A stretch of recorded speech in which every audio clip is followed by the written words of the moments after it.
So hello sa inyo guys, Jello nga pala ng Cycling Voyage. So sa video na ito, bale i-build na natin yung carbon gravel bike frame set na pinadala sa akin ng Winspace. So tara, samahan nyo ko.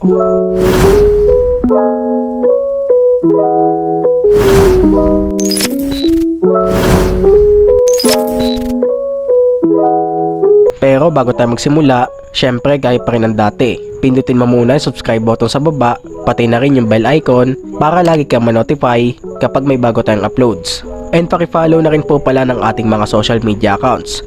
Meron din po pala tayong Facebook, Instagram at saka TikTok. So dyan po ako bale mag-upload ng ilang content na hindi ma-upload dito sa YouTube. Now ito nga pala yung kwento tungkol sa frame na ito. Bale tanghali noong August 13, nag-message sila sa akin na padadalhan daw nila ako ng kanilang product. And originally, yung ipapadala nga nila dapat sa akin is isang carbon road bike wheel set. Now tinanggihan ko yung offer dahil sabi ko na wala naman akong road bike. And then ayun na nga, tinanong nila ulit ako kung gumagamit ba daw ako ng gravel bike. And ayun, sinabi ko rin sa kanila na wala din akong gravel bike. Tapos akalain mo ba naman na padadalhan daw nila ako ng isang gravel bike frame set. And syempre natuwa ako, tapos hindi ako nagdalawang isip na tanggihan yung offer. Dahil sobrang tagal ko na rin kasing nangangarap na magkaroon ng isang gravel bike. And maraming salamat talaga sa Winspace dahil tinupad nila yon.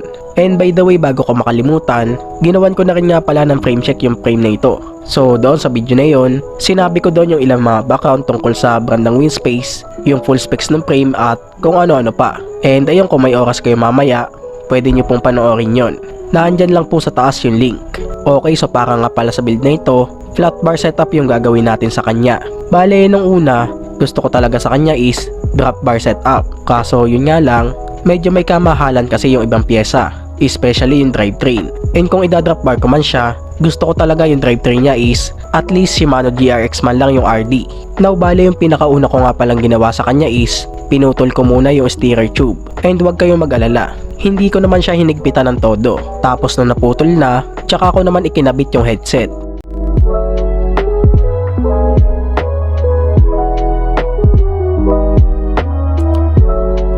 So by the way, ang kagandahan niya pala sa fork nito is hindi mo na dito kailangan ng crown race na pang ibaba. As in, isalpak mo na lang talaga yung bearing at saka yung fork.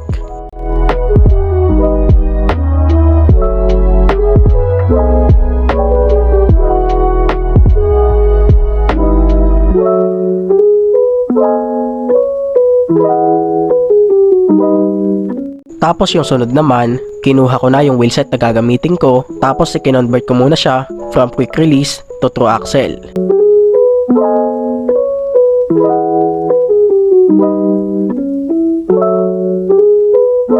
Now dito nga pala sa kanyang front hub, kinailangan ko pa siyang salpakan ng pampasikip para maging 12mm din yung true axle na pwede mong ipasok doon sa hubs. Now kasi, hindi pa rin kasi common sa mga MTB hubs yung 12mm yung pangharap.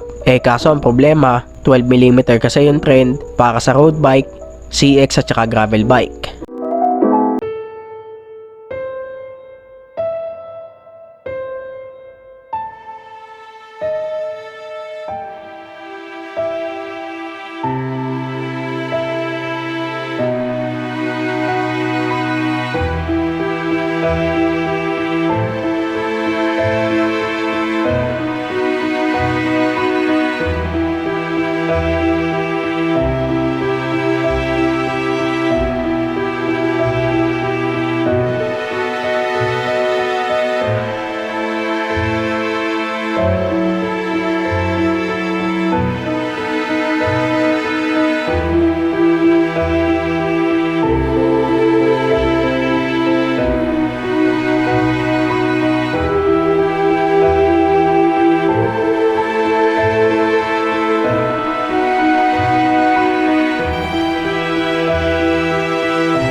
Pala, kasama na rin siya dun sa brake caliper nung binili ko.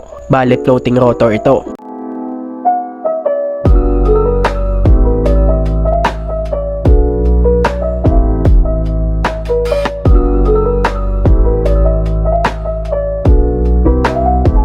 Tapos sinimulan ko ng ikabit yung wheelset.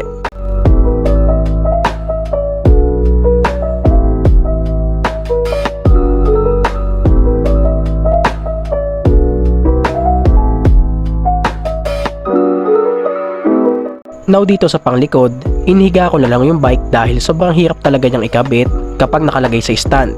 So kung mapapansin nyo, inabot na tayo ng gabi. Bale nilinis ko pa kasi yung bike. Bago na rin yung gulong natin dito, hindi na yung compass na skin wall. Ang problema kasi dun sa compass, sobrang bigat niya tapos sobrang nabi din. Kaya ayun, tinanggal ko na. Tapos ikinabit ko na rin dito yung seat post. Now hindi ko na rin pala kinailangan dito ng carbon paste dahil aluminum naman yung seat post.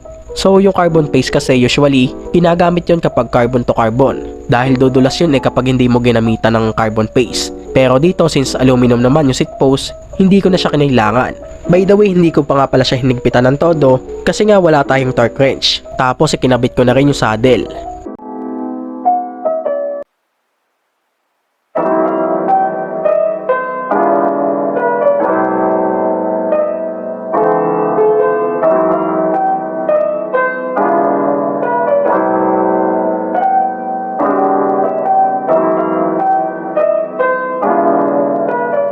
Sunod naman yung kanyang handlebar, shifter, brake lever, at saka yung grips. And finally, yung RD.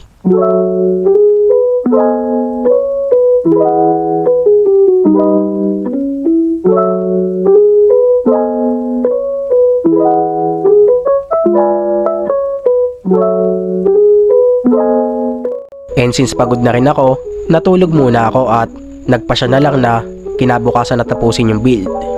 So kinabukasan, dito ko na sinimulang ipasok yung mga cables doon sa loob ng frame. Nawa kagandahan dito sa frame nito, basic lang magpasok ng mga cable. Meron kasi siyang tunnel guide.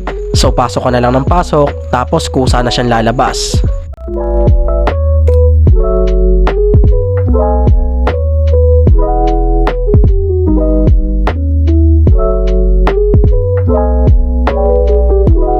Sunod kong inilagay yung bottom bracket.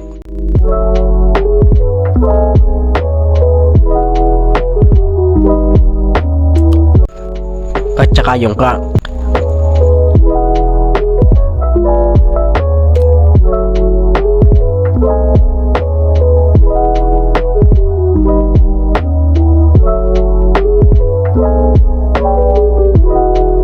Tapos itinono ko na rin yung brake set. Nawa kagandahan dito sa kanyang brake set, hindi ka na dito mahihirapan magtono dahil yun lang, isasalpak mo lang yung inner cable, tapos hihigpitan, wala ka ng adjustment na gagawin.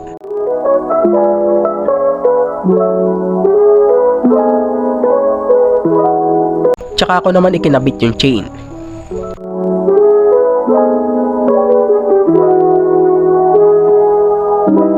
And ayun, kung mapapansin nyo, nakatayo na siya. Bale yung pinakahuli natin gagawin, itotono natin yung kanyang RD.